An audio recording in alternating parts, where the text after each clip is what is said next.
Hello, we might have met before. I'm the butler who met Joseph in the prison. I'm ashamed to admit that when I came back to Pharaoh's service, I forgot about Joseph for 2 whole years. It was only when Pharaoh had some dreams that I remembered him. Things have changed. Joseph is in charge of the whole country, and I've been given the job to tell you all about it. Joseph's plan was to collect 1/5 of every crop grown in Egypt during the 7 good years that he predicted were coming. Soon the wagons were rolling in loaded with grain. Joseph ordered huge sheds to be built to store it in the fields where it was harvested.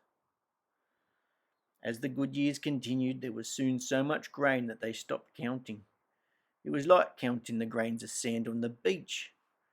After 7 good years, the drought that Joseph had warned us about began.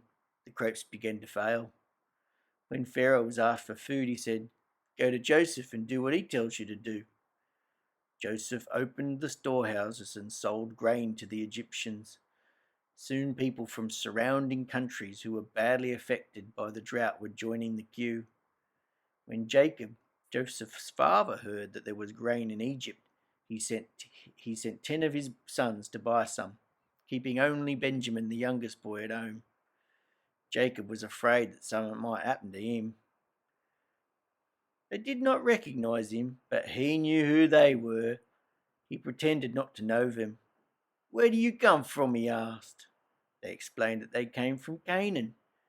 There had been 12 sons in the family. One was dead and the youngest brother was at home. Joseph accused them of being spies and had them locked in the prison.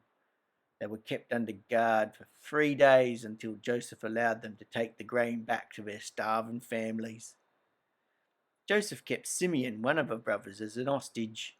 He warned them that unless they brought their youngest brother with them next time to prove that they were not spies, they would not be able to buy more food. When their grain sacks were full, he ordered his men to secretly put their money back in their sacks. When they found their money, they trembled with fear. "What has God done to us?" they asked. When they arrived home, they told their father everything that had happened to them.